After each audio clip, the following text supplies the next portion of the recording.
Praise Lord. നമുക്ക് അപ്പോസ്തല പ്രവൃത്തി 12-ാം അധ്യായം 23-ാം വാക്യം വായിക്കാം.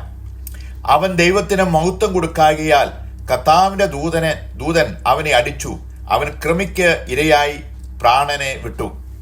ദൈവമക്കളെ, അപ്പോസ്തല പ്രവൃത്തി 12-ാം അധ്യായത്തിൽ ഹെരോദോ രാജാവ് ജനങ്ങളോട് പ്രസംഗിക്കുകയാണ്. അപ്പോൾ ജനങ്ങൾ പറയുകയാണ്, ഇത് മനുഷ്യന്റെ ശബ്ദമല്ല, ഒരു ദേവന്റെ ശബ്ദമെന്ന് ആർത്തു. നമ്മെ സൃഷ്ടിച്ച ദൈവം, നമ്മുടെ ഉടമസ്ഥനായ ദൈവത്തെ നമ്മൾ മഹത്വപ്പെടുത്താതെ ആ മഹത്വം സ്വയമേ എടുത്ത ഹെരോദോവിന്, അഹങ്കാരിയായ ഹെരോദോവ് രാജാവ് തന്റെ കഴിവുകൊണ്ട് ഇതെല്ലാം നേടിയെന്ന് അഹങ്കരിക്കുന്ന ഹല്ലേലൂയ ആ രാജാവിനെ ദൈവം അടിക്കുകയാണ്. ദൈവത്തിന്റെ ദൂതൻ അവിടെ പ്രത്യക്ഷപ്പെടുകയാണ്. അവനെ അടിച്ച് താഴെയിടുകയാണ്. അവൻ അടിച്ച് താഴെയിട്ട് അവൻ കൃമിക്ക് ഇരയായി പ്രാണനെ വിട്ടു. കൃമി അവനെ ആക്രമിച്ചു, കൃമി അവനെ തിന്നു എന്നാണ് ദൈവത്തിന്റെ വചനത്തിൽ ദൈവം നമ്മെ ഓർമ്മപ്പെടുത്തുന്നത്. നമ്മുടെ ജീവിതയാത്രയിൽ ഹല്ലേലൂയ, നമ്മൾ എവിടെയൊക്കെ പോകുമ്പോഴും ജീവിതയാത്രയിൽ ദൈവത്തെ മഹത്വപ്പെടുത്തണം. അവൻ രാജാവായിരുന്നാലും സാധാരണ മനുഷ്യനായിരുന്നാലും നമ്മൾ ആരായിരുന്നാലും നമ്മെ സൃഷ്ടിച്ച ദൈവത്തെ നമ്മൾ മഹത്വപ്പെടുത്താതെ നമ്മുടെ ഇഷ്ടത്തോടെ നമ്മൾ യാത്ര ചെയ്യുമ്പോൾ ഒരുപക്ഷെ ദൈവം നമ്മെ അടിച്ച് താഴെയിടും എന്ന് ദൈവം നമ്മെ ഓർമ്മപ്പെടുത്തുകയാണ്. മഹത്വം കൊടുക്കേണ്ടത്, നമുക്ക് കിട്ടുന്ന എല്ലാ നന്മകൾക്കും നമ്മൾ മഹത്വം കൊടുക്കേണ്ടത് ദൈവത്തിനാണ്. മഹത്വം കൊടുക്കേണ്ടത് എന്റെ കഴിവുകൊണ്ട് ഞാനിത് നേടി, എന്റെ മിടുക്കുകൊണ്ട് ഞാനിത് നേടി, ഞാൻ ജ്ഞാനിയാണ്, ഞാൻ വിവേകിയാണ് എന്ന് നമ്മൾ ഒരിക്കലും അഹങ്കരിക്കരുത് എന്ന് ദൈവം നമ്മെ ഓർമ്മപ്പെടുത്തുകയാണ്. അങ്ങനെ നമ്മൾ അഹങ്കരിച്ചാൽ ഇന്നല്ലെങ്കിൽ നാളെ ദൈവം നമ്മെ അടിക്കും. ആ അടിക്കുമ്പോൾ അത് ഭയാനകമായിരിക്കുമെന്ന് ദൈവം നമ്മെ ഓർമ്മപ്പെടുത്തുകയാണ്. എങ്കിലും ആകാശഭൂമിക്ക് മീതെ ഉയർന്നിരിക്കുന്ന പോലെ അവന്റെ ദയ അവന്റെ ഭക്തന്മാരോട് വലുതാണ്. നമ്മുടെ പല ജീവിതയാത്രയിലും നമ്മൾ അഹങ്കരിച്ചിട്ടുണ്ട്. ദൈവമക്കളെ, അഹങ്കാരികളോട് ദൈവം എതിർത്തു നിൽക്കും. നമ്മളുടെ ജീവിതത്തിൽ വരുന്ന എല്ലാ നന്മകളിലും നമ്മൾ അഹങ്കരിക്കാതെ ഹമ്പിളായി ദൈവത്തിന്റെ സന്നിധിയിൽ വീണ് ദൈവത്തോട് നന്ദി പറഞ്ഞ് അവന്റെ പാദത്തെ ചുംബിച്ച് അവന്റെ മുഖത്തേക്ക് നോക്കി നമ്മൾ ജീവിക്കുന്നുവെങ്കിൽ വീണ്ടും വീണ്ടും ദൈവം നമ്മെ അനുഗ്രഹിക്കുവാൻ ശക്തനായ ഒരു ദൈവമാണ് നമ്മുടെ സൃഷ്ടാവായ ദൈവമെന്ന് ദൈവം നമ്മെ ഓർപ്പെടുത്തുകയാണ്.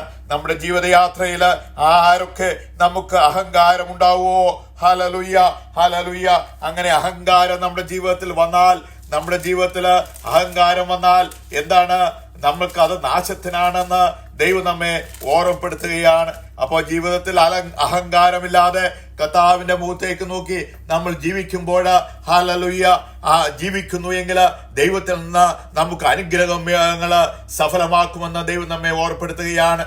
അപ്പോസ്തല പ്രവൃത്തി 23-ാം അധ്യായം 12-ാം വാക്യത്തില്, നേരം വെളുത്തപ്പോൾ ചില യഹൂദന്മാർ തമ്മിൽ യോജിച്ചു, പൗലോസിനെ കൊന്നുകളയോളം ഒന്നും തിന്നുകയോ കുടിക്കുകയോ ചെയ്യുകയില്ല എന്ന് ശപഥം ചെയ്തു. ദൈവത്തിന്റെ ദാസനായ പൗലോസിനെ കൊന്നുകളയും എന്ന് ചില യഹൂദന്മാർ യോജിച്ചിട്ട് അവരെ ശപഥം ചെയ്യുകയാണ്. ഞങ്ങൾ അവരെ കൊന്നുകളയോളം ഒന്നും തിന്നുകയോ കുടിക്കുകയോ ചെയ്യുകയില്ല. ഈ ശപഥം ചെയ്തത് ഏകദേശം 40-ലധികം പേർ ആയിരുന്നു. അവർ മഹാബോധന്മാരുടെ മൂപ്പന്മാരുടെയും അടുക്കൽ ചെന്നു, പൗലോസിനെ കൊന്നുകളയോളം ഞങ്ങൾ ഒന്നും തിന്നുകയോ കുടിക്കുകയോ ചെയ്യുകയില്ല എന്ന് അവരെന്ത് ചെയ്തു? അവരെ ശപഥം ചെയ്തു. പൗലോസ് ആരാണ്? പൗലോസ് ദൈവത്തിന്റെ ശ്രേഷ്ഠ ദാസനാണ്. പൗലോസ് എവിടെയാണ് ഇരിക്കുന്നത്? യഹോവയുടെ കരത്തിലാണ് പൗലോസ് ഇരിക്കുന്നത്. അവനെ കൊന്നുകളയുവാൻ ദൈവമക്കളെ, ഒരു ദൈവദാസനെ, ഒരു ദൈവ പൈതലിനെ കൊന്നുകളയുവാൻ ഒരു മനുഷ്യനല്ല, ഒരു രാജാവല്ല, ആര് വിചാരിച്ചാലും സാധ്യമല്ല. ദൈവം അനുവദിക്കാതെ നമുക്ക് അവനെ കൊന്നുകളയുവാനായിട്ട് സാധിക്കില്ല എന്ന ദൈവത്തിന്റെ വചനത്തില് ദൈവം നമ്മെ ഓർപ്പെടുത്തുകയാണ്. ഹല്ലേലൂയ. ആ യഹൂദന്മാര് 40-ലധികം പേര് പൗലോസിനെ കൊന്നുകളയുമെന്ന് ഹല്ലേലൂയ അവരെ കൊന്നുകളയുമെന്ന് ശപഥം ചെയ്തിരിക്കുകയാണ്. അപ്പോൾ അങ്ങനെ ശപഥം ചെയ്തു എങ്കിലും ദൈവം അവനെ വിടുവിക്കുകയാണ്. പൗലോസിനെ തൊടുവാൻ അവർക്ക് കഴിഞ്ഞില്ല. വീണ്ടും വളരെ വർഷങ്ങള് പൗലോസ് ജീവിച്ചു. പൗലോസിനെ തൊടുവാൻ ആ യഹൂദന്മാർ കഴിഞ്ഞില്ല. അവര് ഭക്ഷണം കഴിക്കാതെ ഇരുന്നത് മാത്രം മെച്ചം. അവനെ തൊടുവാൻ നമ്മൾ ദൈവ മക്കൾ ആരാണ്? ആവർത്തന പുസ്തകത്തിൽ പറഞ്ഞിരിക്കുന്നു, ഞാൻ എന്റെ ഭക്തന്മാരെ വേലിയിട്ട് സൂക്ഷിക്കുന്ന ദൈവമാണ്, എന്റെ കരങ്ങളിലാണ് അവൻ ഇരിക്കുന്നത്. യോബിനുള്ളതിനെയും ദൈവം വേലിയിട്ട് സൂക്ഷിച്ചിരിക്കുകയാണ്. അപ്പോൾ നമ്മളുടെ ദൈവത്തിന്റെ കരങ്ങളിൽ ഇരിക്കുന്നവനെ കൊന്നുകളയുവാൻ ഈ ചെറിയ മനുഷ്യൻ വിചാരിച്ചാൽ എങ്ങനെ സാധിക്കുമാണ്? ഒറ്റ വാക്കിനാൽ പ്രപഞ്ചത്തെ ഉളവാക്കുകയും ആകാശത്തെ വിരിക്കുകയും ഭൂമിക്ക് അടിസ്ഥാനമിടുകയും മനുഷ്യന്റെ ഉള്ളിൽ അവന്റെ ആത്മാവിനെ നിർമ്മിക്കുകയും ചെയ്ത സർവശക്തനായ ദൈവം ദൈവമാണ് നമ്മുടെ ദൈവം, നമ്മുടെ സൃഷ്ടാവ്. അവന്റെ കരങ്ങളിൽ ഇരിക്കുന്ന മനുഷ്യനെ കൊന്നുകളയുവാൻ നമ്മൾക്കൊരിക്കലും സാധിക്കുകയില്ല. അപ്പോസ്തലനായ 12-ാം അധ്യായത്തില് ഹെരോദ രാജാവ് യോഹന്നാന്റെ സഹോദരനായ യാക്കോബിനെ വാൾ കൊണ്ട് കൊന്നു. യോഹന്നാന്റെ സഹോദരനായ യാക്കോബിനെ വാൾ കൊണ്ട് കൊന്നു. അത് യഹൂദന്മാർക്ക് പ്രസാദമായി എന്ന് വിചാരിച്ച് പത്രോസിനെ കൊല്ലുവാനായി പത്രോസിനെ കൊല്ലുവാനും ഹെരോദ രാജാവ് തീരുമാനിച്ചു. പക്ഷേ ആ കൊല്ലാൻ തീരുമാനിച്ച പത്രോസ് സുഖമായി കിടന്ന് ഉറങ്ങുകയായിരുന്നു. 4 ചേവകരുടെ അഹമ്പടിയോടുകൂടി കൊല്ലുവാൻ തലേ രാത്രിയില് 2 ചങ്ങലയാൽ ബന്ധിക്കപ്പെട്ട് 2 പടയാളുടെ നടുവില് ഉറങ്ങുകയായിരുന്നു.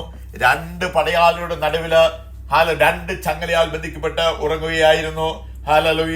പെട്ടെന്ന് അപ്പോഴതാണ് കൊല്ലുവാൻ തലേ രാത്രിയില് കർത്താവിന്റെ ദൂതൻ അവിടെ പ്രത്യക്ഷപ്പെട്ടിട്ട് പത്രോസിനെ അവിടെ നിന്ന് രക്ഷിച്ചു കൊണ്ടുപോകുന്നതാണ് നമ്മൾ 4-ാം അധ്യായത്തിൽ കാണുന്നത്. ദൈവമക്കളെ പത്രോസ് എന്താണ് കിടന്നുറങ്ങുന്നത്? യോഹന്നാന്റെ സുവിശേഷം അവസാനത്തെ അധ്യായത്തില് അവന് ഒരു വാഗ്ദത്തം കൊടുത്തിട്ടുണ്ട്. ദൈവം എന്താണ് വാഗ്ദത്തം കൊടുത്തിരിക്കുന്നത്? പത്രോസേ, നീ യൗവനക്കാരനായിരുന്നപ്പോൾ നീ അരകെട്ടി നിനക്ക് ഇഷ്ടമുള്ളിടത്ത് നീ യാത്ര ചെയ്തു.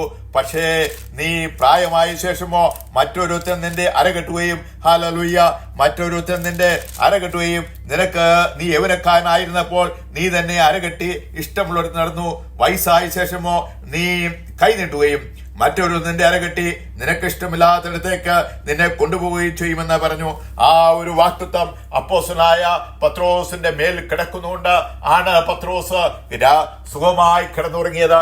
നാം ദൈവത്തിന്റെ വായിൽ നിന്ന് വരുന്ന വചനം ചൈതന്യമുള്ള വചനമാണ്, അത് ജീവിപ്പിക്കുന്ന വചനമാണ്. അതിന് മാറ്റം വരുത്തുവാൻ ആർക്കും കഴിയില്ല. ഹെരോദ രാജാവേ, നിങ്ങൾ രാജാവാണ്, സത്യമാണ്, പക്ഷേ എന്റെ ദൈവമാണ് രാജാതി രാജാവ്. അവൻ രാജാവായി വാഴുന്നിടത്തോളം കാലം എന്നെ ദൈവത്തിന്റെ വേല ചെയ്യുന്ന, ദൈവത്തിന്റെ വഴിയിൽ അധ്വാനിക്കുന്ന ഒരു ദൈവദാസനെ കൊന്നുകളയാമെന്ന് നിങ്ങൾ വിചാരിച്ചാൽ അത് സാധ്യമല്ല. കാരണം രാജാക്കന്മാരുടെ ഹൃദയത്തെ നിയന്ത്രിക്കുന്നത്, സർവചരാചരങ്ങളെ നിയന്ത്രിക്കുന്നത് എന്നെ സൃഷ്ടിച്ച എന്റെ ദൈവമാണ്. അതാണ് യോനയോട് ചോദിച്ചത്. യോനയോട് കപ്പൽ പ്രമാണിയോട് ചോദ്യം ചോദിക്കുകയാണ്.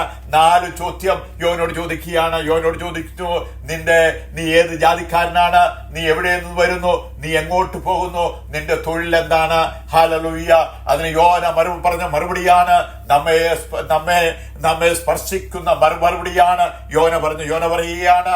ഞാൻ ഒരു എബ്രാത്ത് നദി കടന്നവനാണ്. ഞാൻ സ്നാനപ്പെട്ടവനാണ്. ഞാനൊരു എബ്രായറാണ്. ഞാനൊരു യഹൂദനാണ്. ഞാനൊരു എബ്രായറാണ്. എഫ്രാത്ത് നദി കടന്നവനാണ് ഞാൻ. എന്റെ തൊഴിൽ എന്താണെന്നോ, ഞാൻ ആകാശഭൂമി സൃഷ്ടിച്ച യഹോവയെ ഭജിച്ചു വരുന്നു. അതാണ് എന്റെ തൊഴിൽ. നമ്മളോട് ചോദിച്ചാൽ നമ്മൾ എന്താണ് ആൻസർ പറയുന്നത്? നമ്മൾ പല ജോലികൾ നമ്മൾ പറയും. പക്ഷേ ഇവിടെ യോന പറയുകയാണ്, എനിക്കൊരു ജോലിയേ ഉള്ളൂ, ആകാശഭൂമി ദൈവത്തെ സേവിക്കുക, ദൈവത്തെ ഭജിക്കുക, അതാണ് എന്റെ ജോലി. അങ്ങനെ ഒരു സാക്ഷ്യം പറഞ്ഞപ്പോൾ ദൈവത്തിന് അവിടെ അടങ്ങിയിരിക്കുവാനായിട്ട് കഴിയില്ല. അവൻ ഇറങ്ങി വന്നു. അതാണ് മത്തായിയുടെ സുവിശേഷത്തിൽ പറയുന്നത്, യേശു പറയുകയാണ്, ഇവിടെ ഇതാ യോനയിലും വലിയവൻ. എന്റെ അർത്ഥം എന്താണ്? യോന വലിയവനാണ്, ഹല്ലേലൂയ, അതിലും വലിയവനായ ഒരുത്തനാണ് ഞാൻ എന്നാണ് അവിടെ പറഞ്ഞതിന്റെ അർത്ഥം. ആ യോനയെ യേശു കർത്താവ് വലിയവനായി അവിടെ കാണിക്കുകയാണ്. ദൈവമക്കളെ, യോന ഇവിടെ ഇതാ യോനയിലും വലിയവൻ. അവൻ പറയുകയാണ്, സാക്ഷി കണ്ടോ, ആകാശഭൂമിയും ഉണ്ടാക്കിയ ദൈവത്തെ ഞാൻ ഭജിച്ചു വരികയാണ്. ഹല്ലേലൂയ. നമ്മുടെ സാക്ഷ്യം അങ്ങനെയുള്ള സാക്ഷ്യമായിരിക്കണം. ഹല്ലേലൂയ. ആകാശവും ഭൂമി ഉളവാക്കിയ ദൈവത്തെ ഭജിച്ചു വരുന്നു. ദൈവമക്കളെ, നമ്മുടെ ജീവിതയാത്രയില് ഹല്ലേലൂയ നമ്മൾ ദൈവത്തിന്റെ മുഖത്തേക്ക് നോക്കി നമ്മൾ ജീവിക്കുന്നുവെങ്കിൽ, ദൈവം നമ്മോട് കൂടെ ഉണ്ടെങ്കിൽ ആർക്കും നമ്മളെ തൊടുവാനായി കഴിയില്ല എന്ന് ദൈവം നമ്മെ ഓർമ്മപ്പെടുത്തുകയാണ്. യെശയ്യാ പ്രവാചനം 8-ാം അധ്യായം 10-ാം വാക്യത്തിൽ പറയുകയാണ്, കൂടി ആലോചിച്ചു കൊള്ളുവീൻ, അത് നിഷ്ഫലമായി തീരും. കാര്യം പറഞ്ഞു ഉറപ്പീൻ, സാധ്യമുണ്ടാകുകയില്ല. ദൈവം ഞങ്ങളോടുകൂടെ ഉണ്ട്. യഹോവ ബലമുള്ള കൈകൊണ്ട് എന്നെ പിടിച്ച് എന്നോട് അരുളി ചെയ്തു. ഹല്ലേലൂയ. ശത്രുക്കളോട് പറയുകയാണ്, ഹല്ലേലൂയ, നിങ്ങൾ കൂടി ആലോചിച്ചുകൊള്ളുവീൻ, അത് നിഷ്ഫലമായി തീരും. കാര്യം പറഞ്ഞു ഉറപ്പീൻ, സാധ്യമുണ്ടാകുകയില്ല. നിങ്ങൾ കാര്യങ്ങൾ പറഞ്ഞ് നിങ്ങൾ ഉറപ്പാക്കിക്കോ, പക്ഷേ അത് നടക്കില്ല. നിങ്ങൾ കൂടി ആലോചിച്ചോ, അത് നടക്കുകയില്ല. കാരണം എന്താണ്? എന്നോട് കൂടെയുള്ളത് ഈ അഖിലാണ്ടത്തെ സൃഷ്ടിച്ച ദൈവമാണ്. ദൈവം എന്നോട് കൂടെ ഉണ്ടെങ്കിൽ എന്റെ ശത്രുക്കൾ എത്ര ആലോചിച്ചാലും, അവരെത്ര കൂടി ആലോചന നടത്തിയാലും, ഹല്ലേലൂയ, അത് നടക്കില്ല എന്ന് യെശയ്യാ പ്രവചനത്തില് 8-ാം അധ്യായം 10-ാം വാക്യത്തിൽ അവൻ നമ്മെ ഓർപ്പെടുത്തുകയാണ്. ഇതെല്ലാം കണ്ടിട്ട് സങ്കീർത്തനക്കാരൻ പറയുകയാണ്, സ്വർഗത്തിൽ വസിക്കുന്നവൻ ചിരിക്കുന്നു, കർത്താവ് അവരെ പരിഹസിക്കുകയാണ്.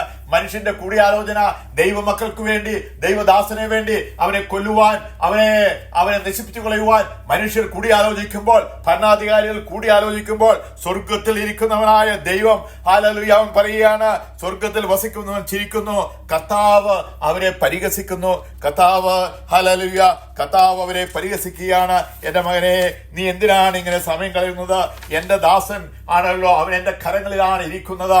അവനെ തൊടുവാൻ ഹല്ലേലൂയ ആർക്കും തൊടുവാൻ ഞാൻ വിട്ടുകൊടുക്കുകയില്ല. അവൻ എന്റെ കരങ്ങളിൽ സ്പഷ്ടമായി ഇരിക്കുകയാണ്. നീ എന്റെ അടുത്തേട്ട് വന്നാലുണ്ടല്ലോ, നീ ഭസ്മമായി പോരും. ഹല്ലേലൂയ. നെബൂഖദ്നേസർ രാജാവിനെ 7 വർഷം ഹല്ലേലൂയ 7 വർഷം കാട്ടിലെ വനത്തില് പുല്ല് തിന്നുവാൻ വിട്ട ദൈവമാണ് ഞാൻ. ഹല്ലേലൂയ. അവൻ ദൈവത്തിന് മഹത്വം കൊടുക്കാതിരുന്നപ്പോൾ അവനെ ഞാൻ കാട്ടിലേക്ക് വിട്ടു. അവൻ 7 വർഷം ഹല്ലേലൂയ മഞ്ഞും മഴയും കൊണ്ട് പുല്ല് തിന്ന് ജീവിച്ചവനാണ് ഒരു രാജാവ്. Hallelujah, hallelujah, hallelujah. ഊസിയ രാജാവ് ഹല്ലേലൂയ ദൈവത്തിന് മഹത്വം കൊടുക്കാതെ ദേവാലയത്തിൽ നിന്ന് ധൂപം കാട്ടിയപ്പോൾ അവന്റെ നെറ്റിയില് അതാ കുഷ്ഠം പൊങ്ങി. എനിക്ക് മഹത്വം കൊടുക്കാതെ ഹല്ലേലൂയ ജീവിച്ച ഹല്ലേലൂയ ഓരോരുത്തരെയും പേരുകൾ ഇട്ടിട്ട് ദൈവം നമ്മെ ഓർമ്മപ്പെടുത്തുകയാണ്. ദൈവമക്കളെ, ദൈവത്തിന് മഹത്വം കൊടുക്കണം. ദൈവത്തെ നമ്മൾ അഹങ്കരിക്കാതെ ഞാൻ എല്ലാം ദൈവത്തിന്റെ ദാനമെന്ന് പറഞ്ഞ് ദൈവത്തിന് മഹത്വം കൊടുത്ത് നമ്മൾ ജീവിക്കുന്നുവെങ്കിൽ ദൈവം നമ്മെ അനുഗ്രഹിക്കുന്ന ദൈവമായിരുന്ന് ദൈവം നമ്മെ ഓർമ്മപ്പെടുത്തുകയാണ്. അല്ലെങ്കിൽ കുരുവാക്കത്തിലേക്ക് വരാം. അവൻ ദൈവത്തിന് മഹത്വം കൊടുക്കാഞ്ഞാൽ കർത്താവിന്റെ ദൂതൻ അവനെ അടിച്ചു, അവൻ കൃമിക്ക് ഇരയായി തീർന്നു. അത് കർത്താവിന്റെ ദൂതൻ അവനെ അടിച്ചു, അവൻ കൃമിക്ക് ഇരയായി തീർന്നു. ദൈവമക്കളെ, നമ്മുടെ ജീവിതത്തില് ഹല്ലേലൂയ നമ്മളെപ്പോഴും ദൈവത്തിന് മഹത്വം കൊടുക്കണം. ദൈവത്തിന് മഹത്വം കൊടുക്കാതെ നമ്മൾ ജീവിച്ചാൽ ഹല്ലേലൂയ ഹെരോദോ രാജാവ് കൃമിക്കിരയായി തീർന്നതുപോലെ അത് നമ്മുടെ ജീവിതത്തില് നമ്മുടെ നാശത്തിനായി തീരും. നമ്മുടെ ജീവിതയാത്രയിൽ എപ്പോഴും ദൈവത്തിന് മഹത്വം കൊടുത്ത് ദൈവത്തിന്റെ പാദപീഠത്തിൽ ഇരുന്ന് അവരിൽ നിന്ന് പ്രാപിച്ച് ജീവിക്കണം എന്ന് ഞാൻ ഓർപ്പെടുത്തിക്കൊണ്ട് ഈ വാക്യങ്ങളാൽ ദൈവം നമ്മളെ ഓരോരുത്തരെയും അനുഗ്രഹിക്കട്ടെ എന്ന് പ്രാർത്ഥിച്ചുകൊണ്ട് വചനത്തെ നിർത്തുന്നു. ദൈവത്തിന്റെ വചനത്തിൽ നമുക്ക് വേരൂന്നി വീണ്ടും ജീവിക്കാം. ദൈവം നമ്മളെ സഹായിക്കട്ടെ. യേശുവിൻ നാമത്തിൽ കർത്താവേ, ആമേൻ.